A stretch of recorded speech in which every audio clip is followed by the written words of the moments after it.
All right, what's up, everyone? Welcome back to the Jazz Piano School podcast. This is going to be episode number 203. My name is Brendan Lowe. I am the creator and founder of Jazz Piano School. So in this particular episode, we're going to be teaching you about Bossa Nova accompaniment. So when I was younger, I always wanted to play Bossa Novas with singers and instrumentalists, and I know so many other students do too. So in this particular episode, we're going to be teaching you about the nuances, the details, and the strategies that you can use to master your Bossa Nova accompaniment playing. All right? Go to jazzpianoschool.com/podcast 203 to get the practice materials for this particular episode. With that being said, let's dive right in. Here we go. All right. Hey, everybody. This is Sterling Koza here for jazzpianoschool.com. In this week's podcast, I figured we'd talk about some Bossa Nova accompaniment. Now, some people ask me, how do I comp in a Latin style? And especially, how do I accompany a singer or a horn player?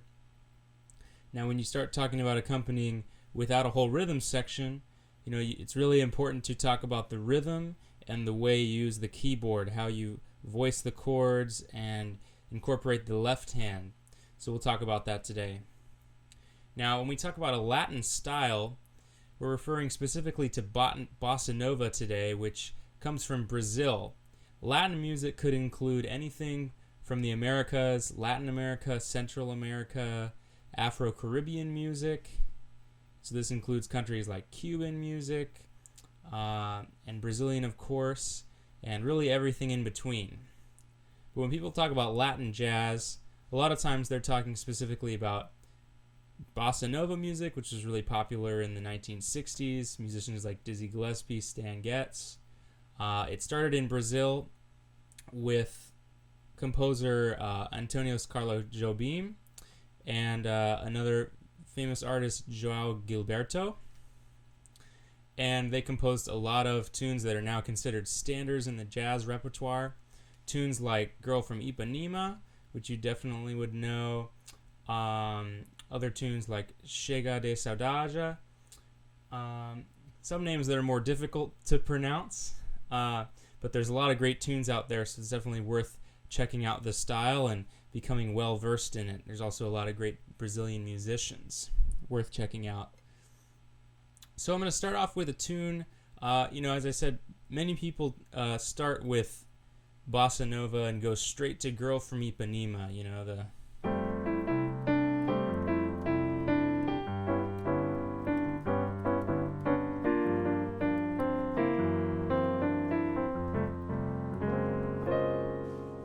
It's a great tune, but I figured I'd pick kind of one a little more out in the woods, and that would be another Jobim tune entitled How Insensitive.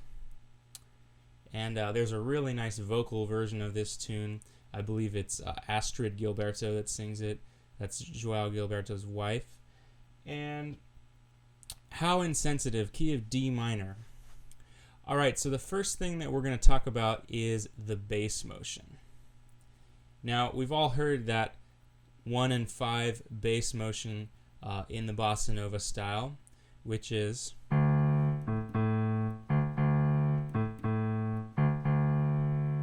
so that's our foundation of the Bossa Nova bass line. You might recognize that from Song for My Father.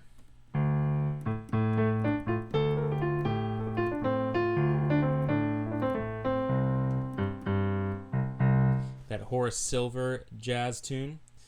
So he definitely ripped that from the Bossa Nova left-hand style, or the bass style rather. And this is something that the drummer will play too in the bass drum. So this rhythm is really key. And when we talk about accompanying without a rhythm section, we have to fill all the spaces, right? We have to fill those roles. So that left-hand pattern is really key.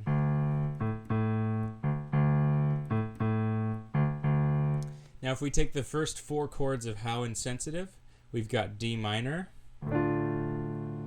C sharp diminished 7, C minor,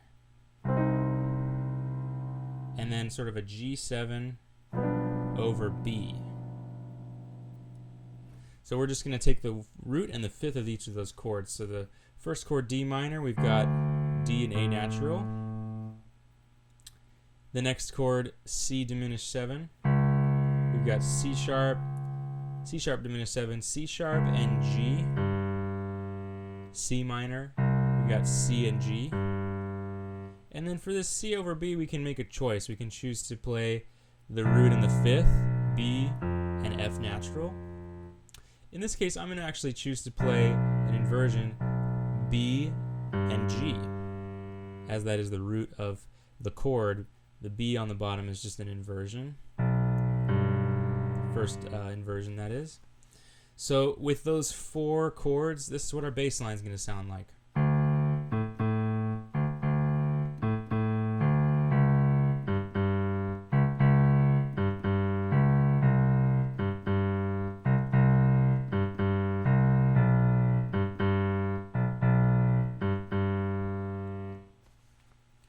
Alright, so that's what we've got so far. Now for the right hand. Now when we talk about bossa nova right hand comping, this is something either the piano would be doing, or in a full band setting, a guitar player might be comping these rhythms. And when we talk about bossa nova, we're not using claves. A lot of people talk about Latin jazz, and the first thing they think is claves, you know, like a clapping pattern, like a 3-2 clave, like 1, 2, 3. 3-2 would be 1, 2, 3, 4, 1, 2, 3, 4, 1, 2, 3, 4, 1, 2, 3. We've all heard that in, you know, Latin or maybe some Cuban music, some Latin jazz, like Oye Como Va, you know, like the typical Latin jazz song that people think of. But we're not going that direction today. We're not doing claves. Instead, we're going to be using different patterns of offbeats. Now, when we think of bossa nova, most people think of offbeats. You know, we're not going to be doing downbeat heavy rhythms because that's a different type of feel. It's less of the bossa nova style. The bossa nova style is about swaying. So the way we create that sway is through the offbeats. So our rhythms are going to be more along the lines of this.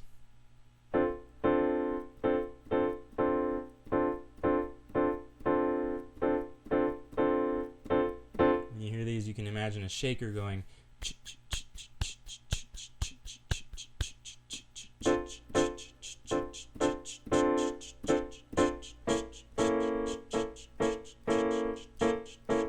So that's kind of the feel we're going for. Now our chords, our first 4 chords of this song: D minor 7, C diminished 7,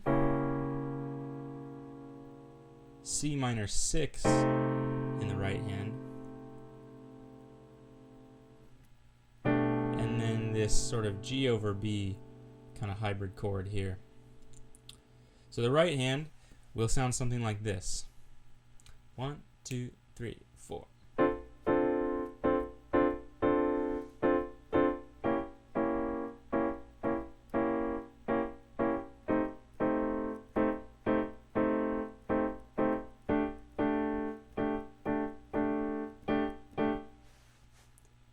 All right, so now that we've got those two, we've got the left hand 1-5-1 bass pattern, we've got the right hand offbeat pattern. Let's see how they sound together. 1, 2, 3, 4.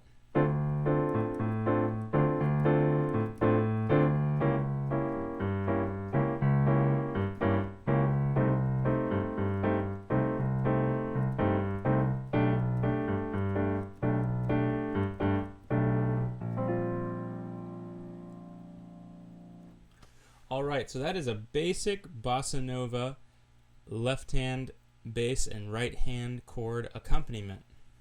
Now that'll take you really far. You can play a lot of different tunes with that simple pattern with left hand bass and right hand chords. Now how can we advance upon that? How can we make it a little more interesting? Well, the first thing we can do is switch up the bass a little bit. So instead of staying strictly on those 2 notes, first we can change the notes a little bit. We can use different registers. We can go down or up octaves. So instead of, we could use a lower octave such as the low A. So we could start up and then go down.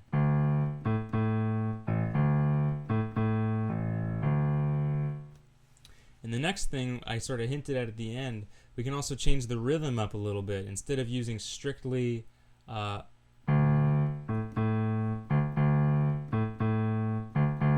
we can start to add in some quarter notes.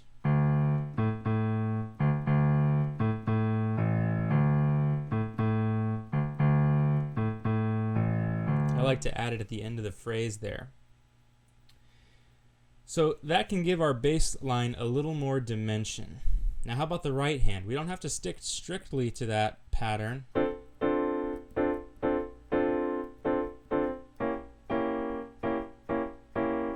We can vary it up a little bit. So here's how I might vary the rhythm a little bit.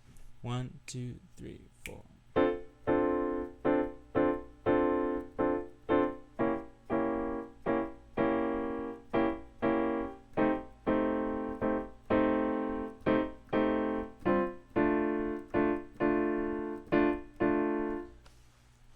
So I tend to really want to stick with that first couple of beats of each measure, of each 2-measure group, just because it really grounds the phrase. But then after that, after the first 2 beats, it's really kind of more free form. I might throw some quarter notes in here, some half notes, some off beats here and there, but maybe more downbeats.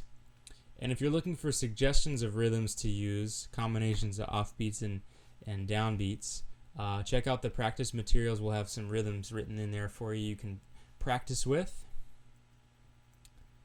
So here's what my more advanced accompaniment might sound like. I'm going to throw in some variations. I might throw in some different chords.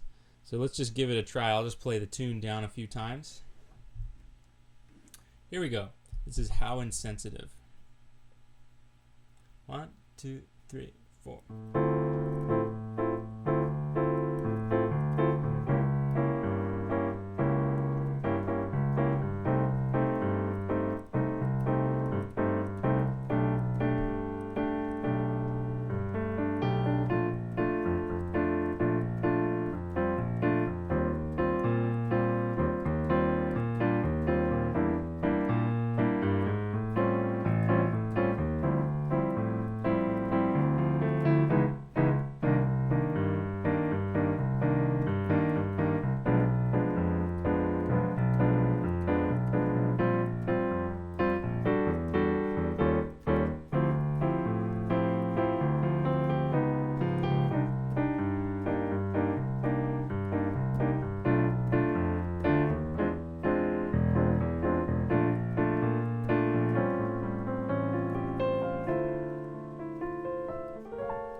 All right, well, I hope that gives you guys some ideas of some stuff you could try out on this tune, How Insensitive, and explore this pattern on other tunes, other Latin jazz, sort of bossa nova standards.